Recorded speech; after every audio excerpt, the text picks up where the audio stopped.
Así es, el caso saqueo público que ha dado mucho de qué hablar desde el viernes de la semana pasada. Uno de nuestros equipos ha dado cobertura a la audiencia inicial que inició ayer y que ha concluido hasta horas de esta madrugada. Antonio Valladares nos tiene el reporte. Con la presencia de 6 de los 32 señalados por Fiscalía de colaborar y beneficiarse con fondos del Estado, se instaló la audiencia inicial del caso denominado saqueo público, que involucra, según acusación, a un círculo cerrado de amigos y familiares del expresidente de la República, Mauricio Funes. Pese a que no todos han sido detenidos, 26 ya cuentan con defensa técnica. Los demás aún no han asignado un representante legal. En el caso de las personas que se encuentran ausentes, el juez de la causa va a resolver con la vista del requerimiento posteriormente. Entre los que aún no cuentan con defensa en la ventilación de este caso figuran los hijos, el exmandatario Mauricio Funes y su compañera de vida, quienes se encuentran asilados desde septiembre del año 2016 en Nicaragua. Contra el expresidente se emitió alerta azul en Interpol. El Ministerio Público solicitó ante los tribunales reserva parcial, asegurando que es debido a que el caso continúe en investigación.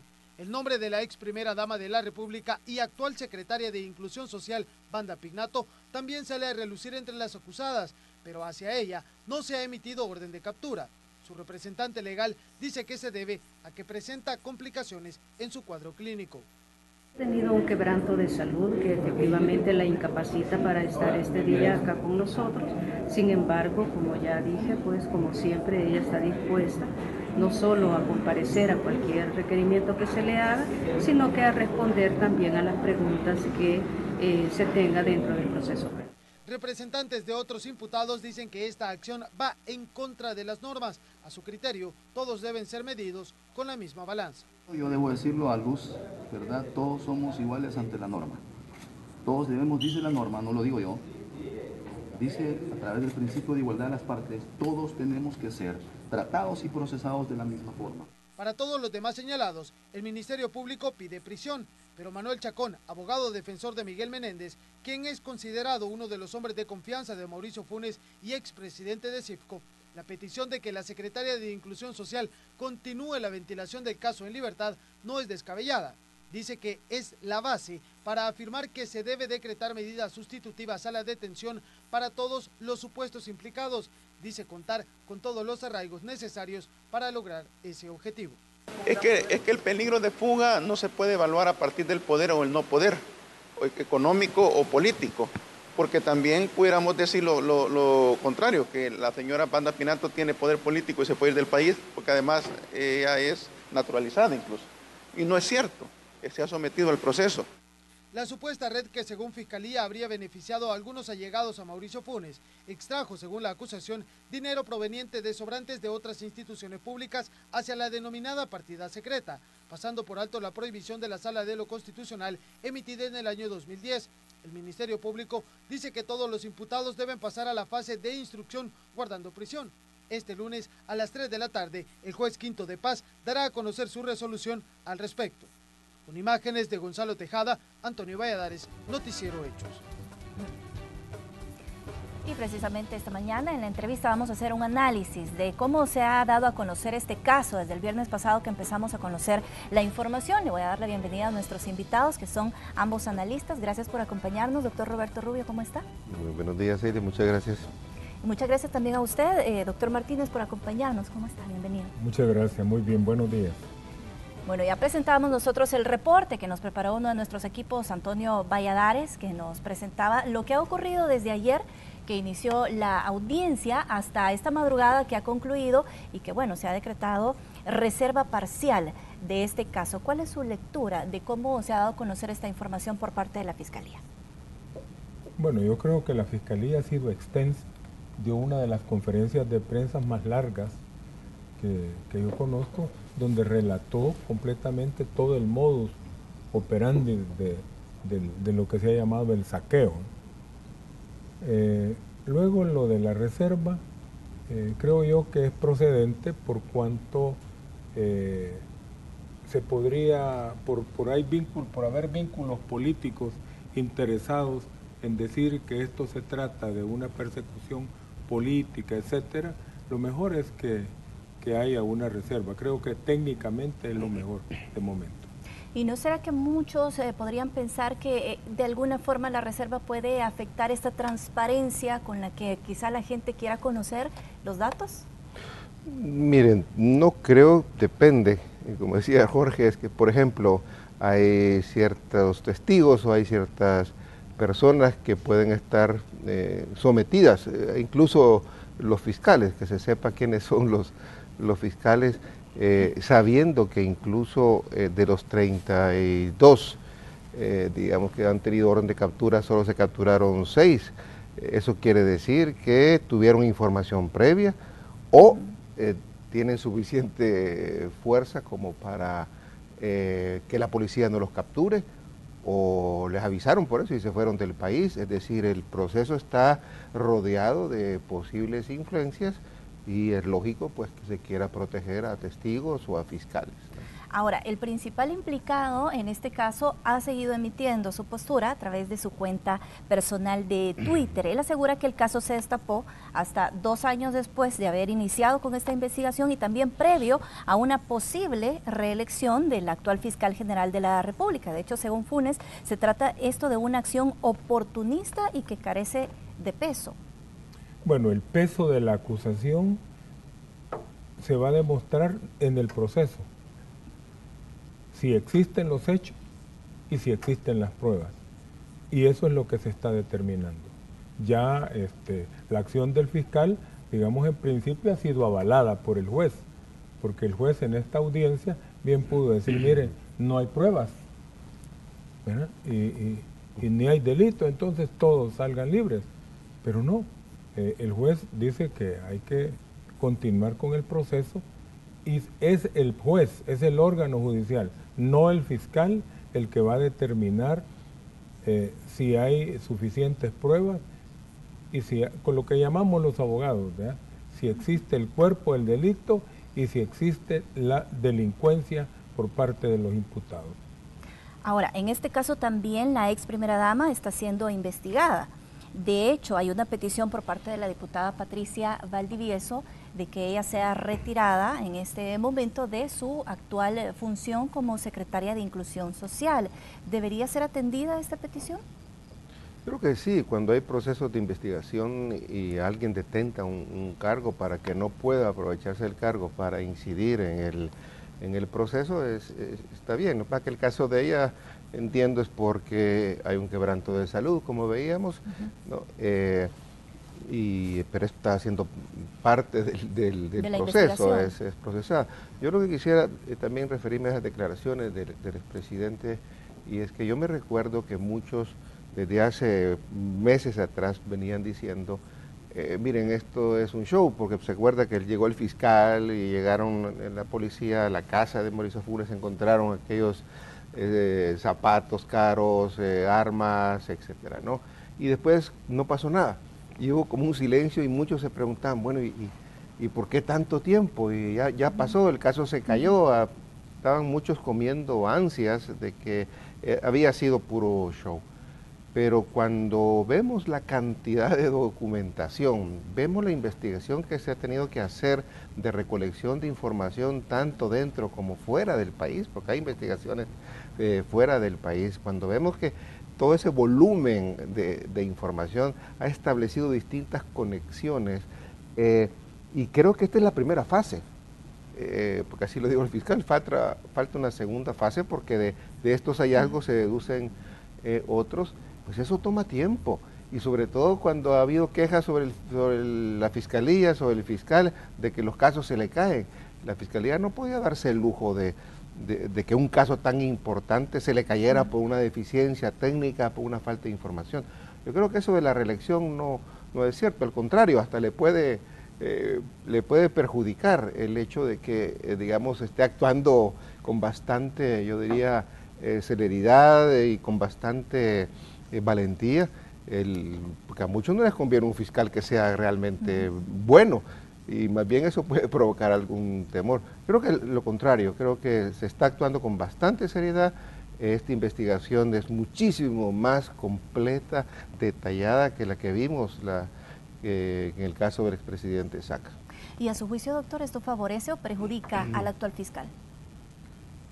Bueno, indudablemente que quienes estaban diciendo en contra del fiscal que no hacía nada y que Funes se iba a salir con la suya, bueno, ahora al ver lo que dice Roberto, el detalle de todas las pruebas recabadas, se puede uno entender que el fiscal lo que ha hecho es una investigación responsable, lo cual pues el que decide al final es el órgano judicial, ¿no?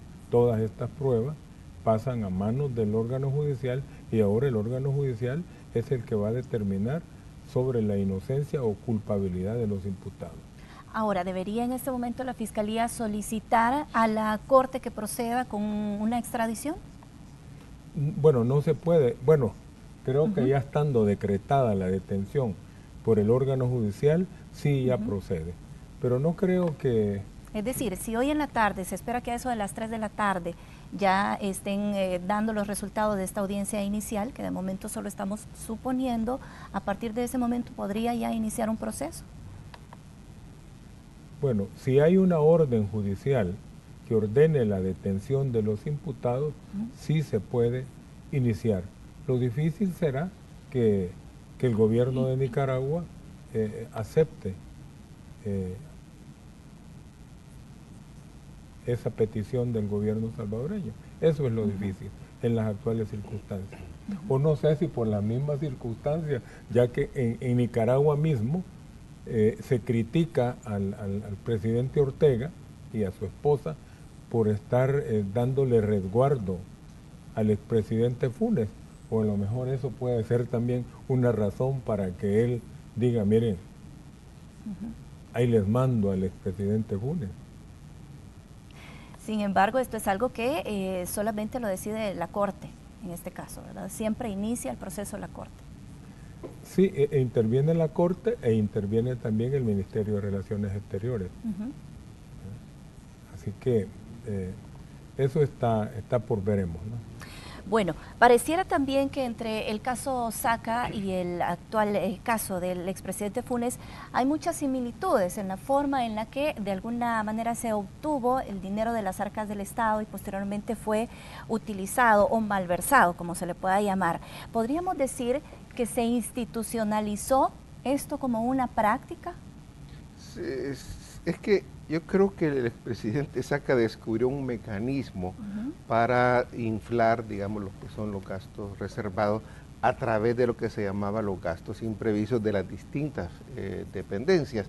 Acuérdense también que el presidente Saca se traslapó con el expresidente Funes, de alguna manera había relación entre ambos. Yo creo que en esa herencia que le dejó, también le dejó la herencia de cómo hacer las cosas.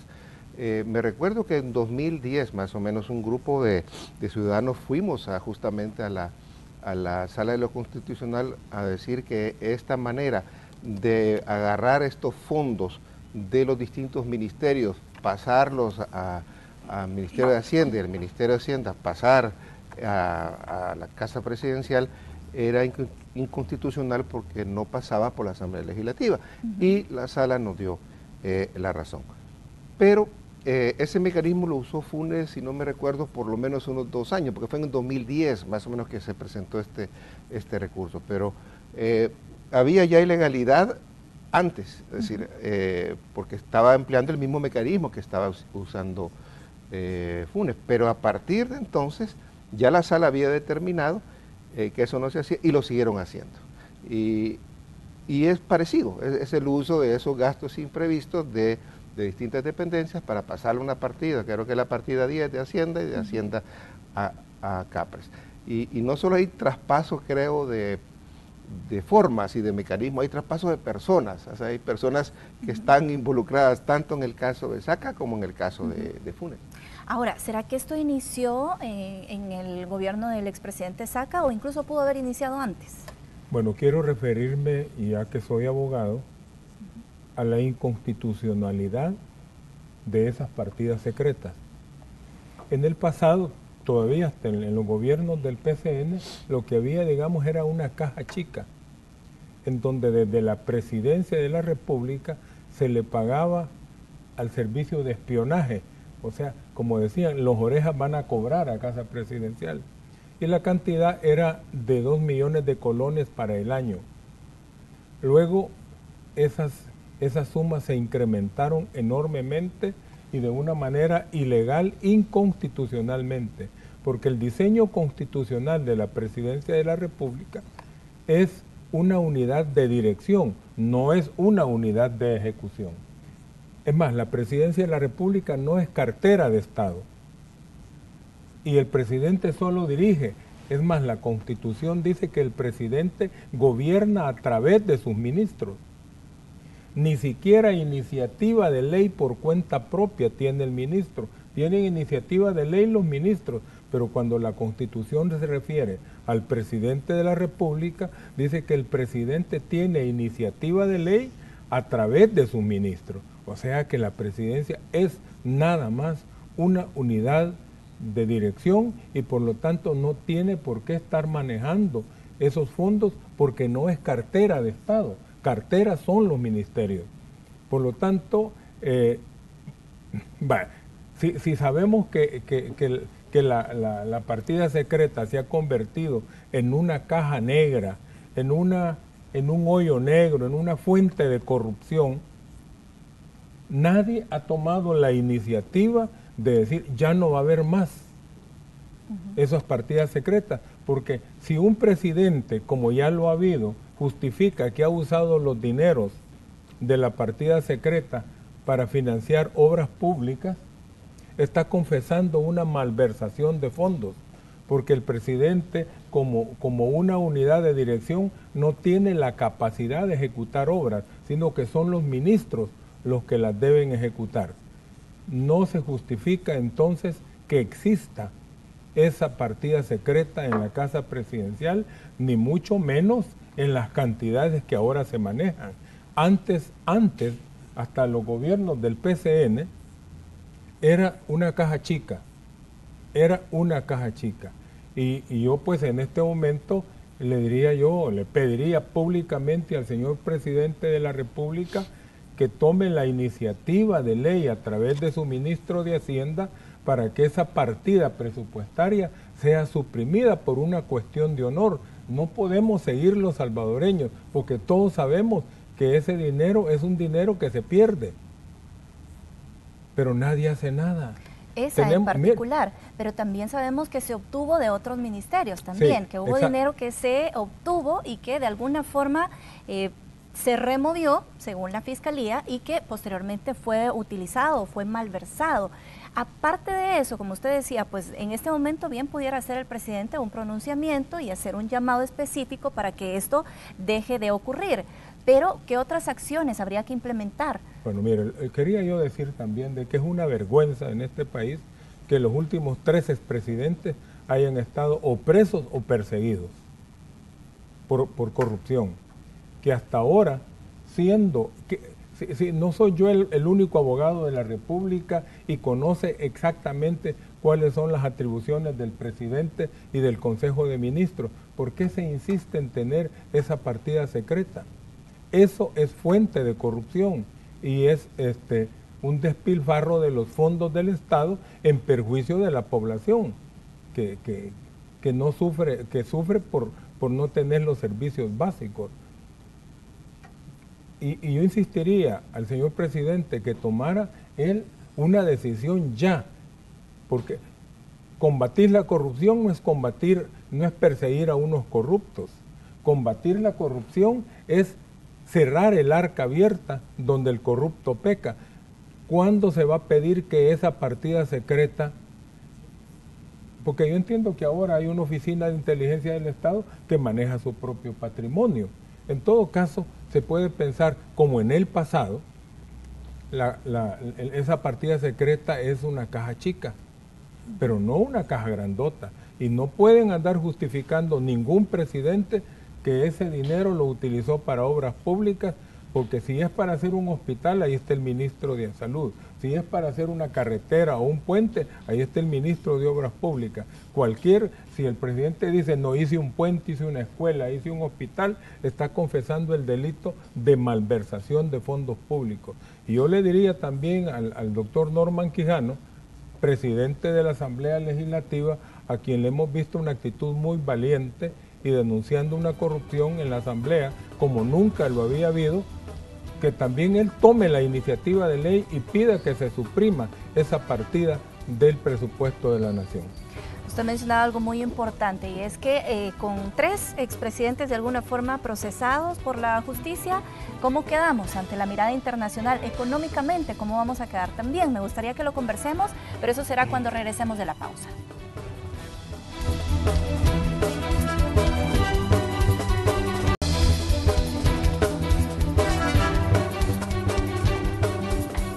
Esta mañana en entrevistas nos acompañan el doctor Roberto Rubio y el doctor Jorge Martínez. Estamos hablando del caso saqueo público, esto que ha dado mucho de qué hablar durante las últimas horas y del cual por supuesto que seguimos pendientes. Se menciona que hay un testigo criteriado que ha brindado buena parte de la información, pero ¿será que se le puede dar suficiente credibilidad a esta persona que además está implicada en otro caso, según lo menciona el expresidente Funes? Sí, siempre y cuando, acuérdese que el testigo criteriado depende también de la calidad del testigo en términos de antecedentes, etcétera, pero el testigo criteriado lo que sirve es para buscar evidencias, para encontrar evidencias. Si el testigo criteriado dice, mire, esta empresa fue la que hizo el préstamo fantasma, ahí no queda y el fiscal se da por satisfecho ya de que eso es verdad, sino que van a esa empresa, van a documentar. O sea, el testigo criteriado lo que hace es dar las pistas de por dónde se puede investigar quiénes son los posibles involucrados, y entonces se va a documentar eso, se va a tratar de verificar. Y en este sentido tiene validez el testigo porque da información útil, da una información que es verídica y que puede ser comprobada.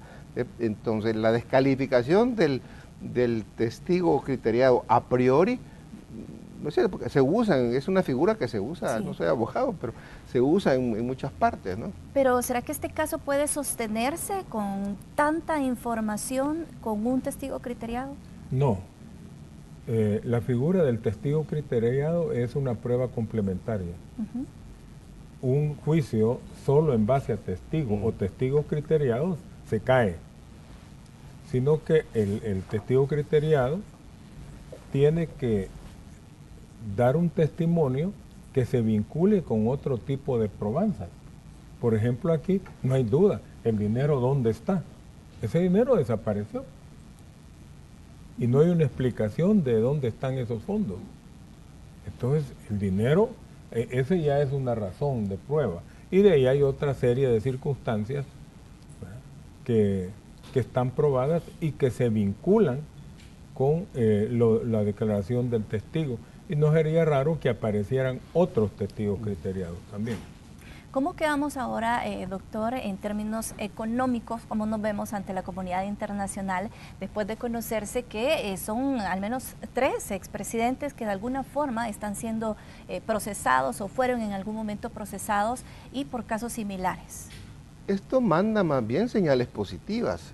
El hecho de que empiece a funcionar la institucionalidad, creo que es un mensaje positivo para el país, porque muchas inversiones muchas veces no se atreven a venir por varios factores indudablemente, pero uno de los factores es el hecho, mire, es que ahí no hay mucha claridad en Estado de Derecho. Yo puedo concursar en una licitación y me la amañan.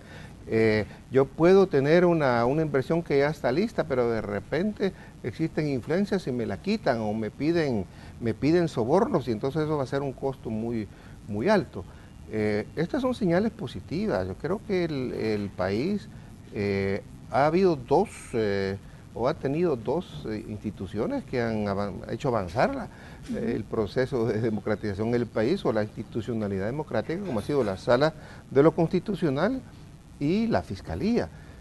Y estas son señales, creo yo, positivas. En economía hay una correlación muy estrecha entre la solidez de la institucionalidad y sobre todo de la institucionalidad democrática y la inversión externa y el crecimiento económico. Los países que tienen más solidez institucional son los que tienen crecimiento más sólido. O sea que yo lo veo más bien por el lado positivo. Y desde su punto de vista como abogado, porque bien mencionaba, si bien se ha iniciado el proceso de investigación, parece que no hay acciones concretas para evitar que una situación como esta siga ocurriendo.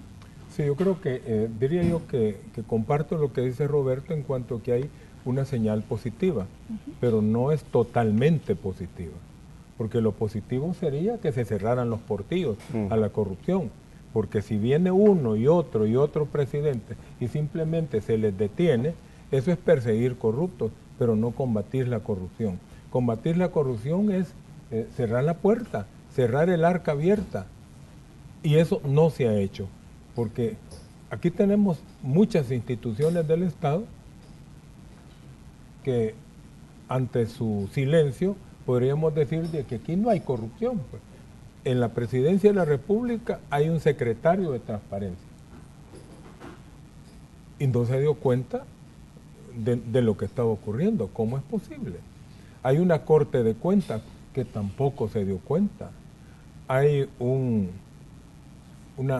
tribunal de ética gubernamental que tampoco se dio cuenta. Entonces digo yo, el aparato del Estado no está funcionando. Hay instituciones que existen, pero que no son. Incluso vemos que en este caso se le mintió a la misma Asamblea diciéndole de que el presidente necesitaba trasladar fondos de ministerios a la presidencia para un destino que no fue el que se le dio. Entonces, y que la Asamblea tampoco tenga claro de que la Constitución determina que ese tipo de fondos no puede manejarlos el presidente. Es más, la Constitución prohíbe la delegación de funciones e incluso un ministro no puede delegarle funciones al mismo presidente. No es el ministro de Obras Públicas que diga, le delego funciones al señor presidente para que haga puentes o pasos a desnivel. Eso es prohibido por la Constitución. A menos de que, digamos, el presidente diga, yo asumo también la cartera de Obras Públicas, ¿no? Que habría que ver si eso es posible. Pero por lo menos en vicepresidentes ha sido una costumbre en este país en el pasado. Los vicepresidentes eran, por ejemplo, ministros del Interior, pero no es posible delegar funciones públicas. El ministro de Educación no le puede delegar funciones al presidente. Y entre otras cosas, y sostengo, reafirmo, el presidente de la República es una persona que dirige el aparato del Estado, pero quien ejecuta es el Consejo de Ministros. Son los ministros. La presidencia no es cartera de Estado para que esté manejando fondos, sino que son carteras de Estado los ministerios. Entonces la Asamblea lo debe tener claro, que tomen nota los señores diputados y el presidente actual de la Asamblea, el doctor Quijano, que ya no se puede seguir violando la Constitución, atribuyéndole competencias al presidente que la Constitución no le da. Y cualquier manejo de fondos que diga yo invertí en esto o en aquello es delito de malversación de fondos, aunque comprobemos que efectivamente la obra fue realizada, pero normalmente no se realizan y los dineros simplemente se pierden. Aquí también llama la atención que hasta el momento no hay una postura firme por parte del partido FMLN. Ellos se han limitado a decir que se mantienen observando la investigación. ¿Será esta la respuesta que están esperando quienes en algún momento les dieron su voto o incluso la población en general, ya que hay que tener en cuenta que ellos siguen siendo el partido oficial? Mira, aquí hay varias cosas.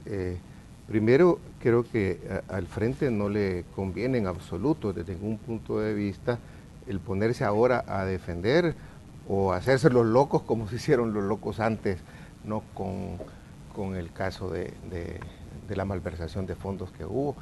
¿Y qué significa callar en este caso? ¿No significa también hacerse de alguna forma? Por eso digo, es que si se quedan callados, ¿no? Como hicieron antes, porque si usted ve, por lo menos hasta ahora, en esta primera fase, en la red no aparece ninguno del frente, del partido.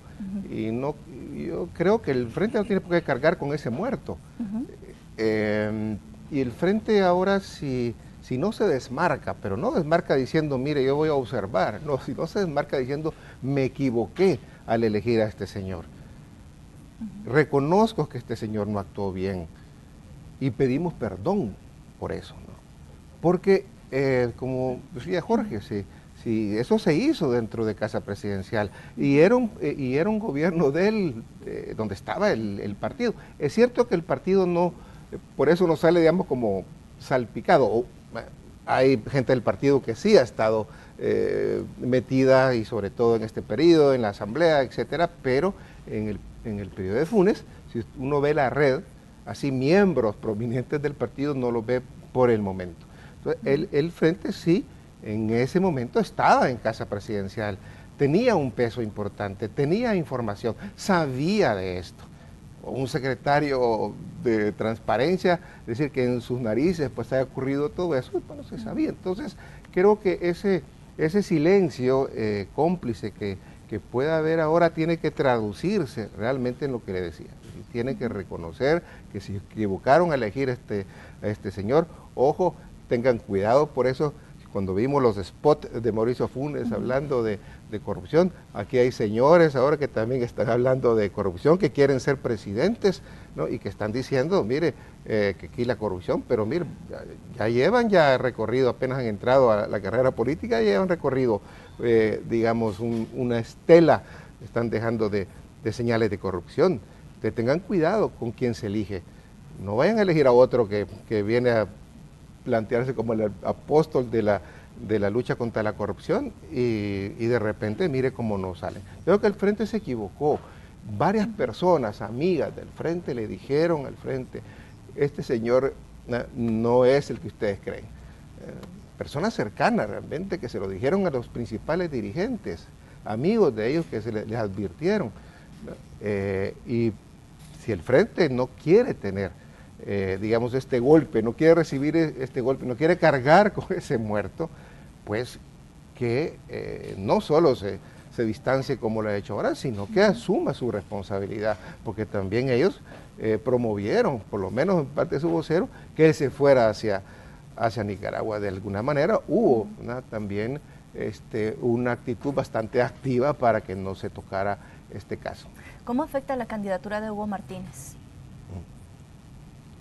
Bueno, Hugo Martínez se está desmarcando de la cúpula del partido.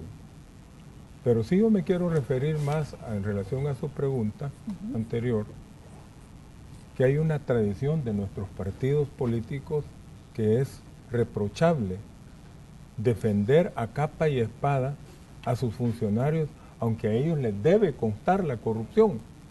Es como que los partidos dicen, los corruptos de mis adversarios políticos son corruptos malos, pero los míos son corruptos buenos.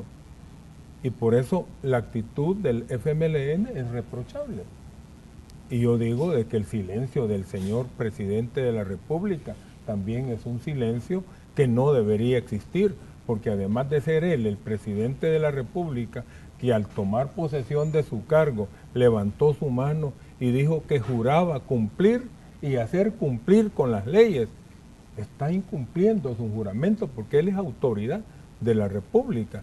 Y otra cosa más, él fue el vicepresidente de Mauricio Funes, por lo tanto, tenemos que escuchar la voz del actual presidente de la República.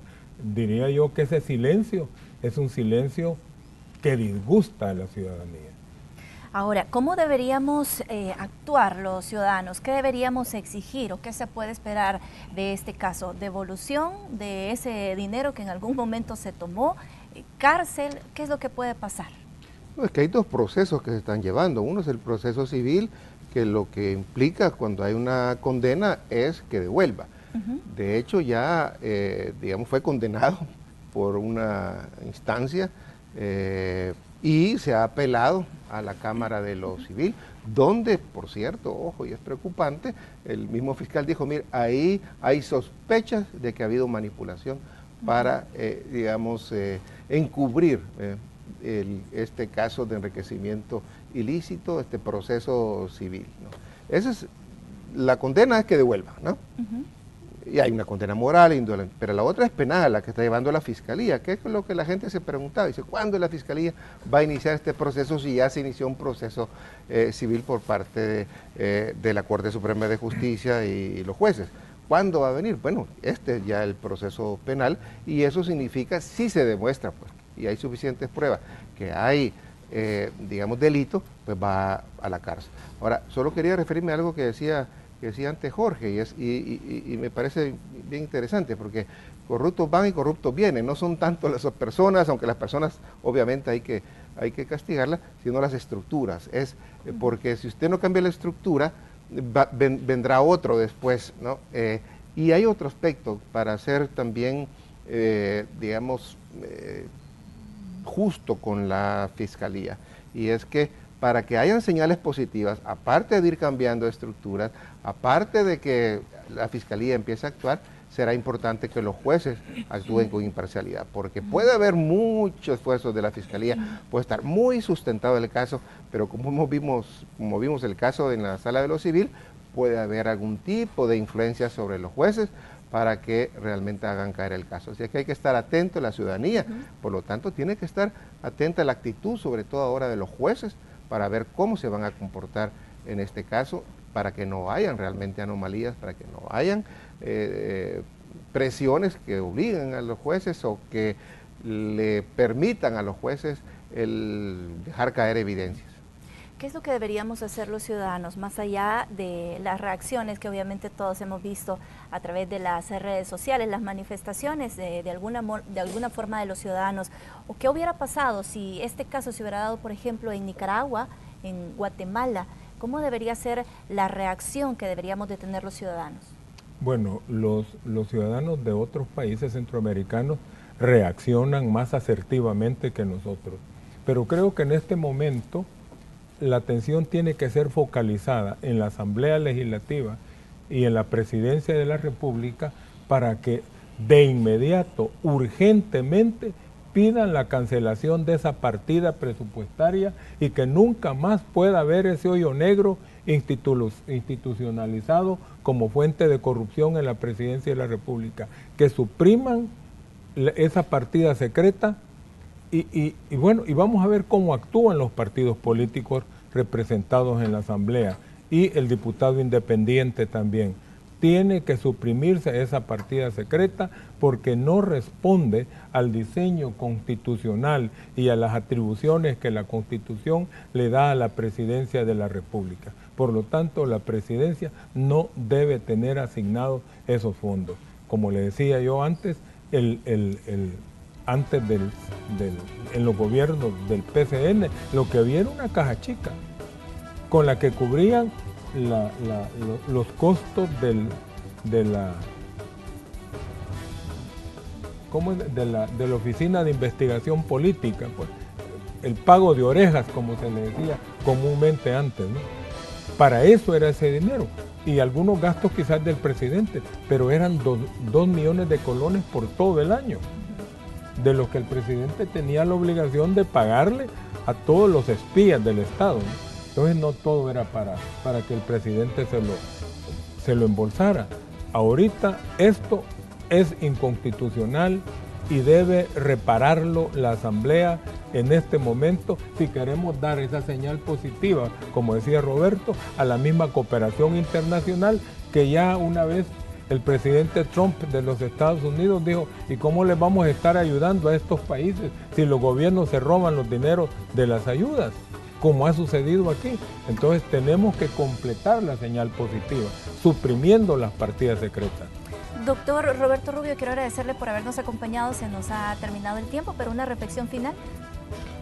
Creo que la ciudadanía, como tú dices, tiene que estar muy atenta a estos casos porque vienen 2 elecciones importantes de instituciones de control que son claves en la lucha contra la corrupción, que es la elección de los magistrados de la Sala de lo Constitucional y uno de la Civil, entiendo, y la elección del fiscal que se va a dar también a principios de año próximo. Así es que creo que la ciudadanía debería de realmente involucrarse porque en definitiva, como vemos, quizás ve lejos este tema, pero esos 351 millones le hubiera servido a muchos de los ciudadanos para tener acceso a mejores servicios públicos y no los tuvo, ¿no? Fue una cantidad muy grande que afectó realmente a su vida, a su familia, por que fue al hospital y no encontró medicinas porque las calles estaban agujereadas, se le arruinó el carro porque sus hijos no recibieron buena educación, porque no se combatió con suficientes recursos a las pandillas y a la criminalidad. O sea, esta es mi reflexión de un llamado pues, a la ciudadanía que se aboque más a la observancia y a la acción positiva, constructiva, para que tengamos buenas instituciones. Doctor Jorge Martínez, igual, muchas gracias y una reflexión final. Bueno, yo creo que la ciudadanía, y esta es una señal positiva que se dio el 4 de marzo, ya la ciudadanía está respondiendo. Por lo tanto, continuemos como ciudadanía presionando y no nos quedemos indiferentes y pasivos. Y hay que ir logrando éxitos en batallas específicas. Que la primera batalla que libremos en este momento sea la supresión de esas partidas secretas por ser fuente de corrupción y fuente que perjudica el patrimonio del Estado y los servicios que el Estado presta a la ciudadanía. Esa es la acción inmediata que la ciudadanía tiene que hacer. Presionar a la Asamblea y al gobierno para que se suprima ese hoyo negro. Y por supuesto que nosotros como medio de comunicación nos mantendremos muy pendientes, muy atentos para compartir esa información con nuestros amigos televidentes. Muchas gracias a ambos por habernos acompañado. Nosotros seguimos con más de Noticiero Hechos.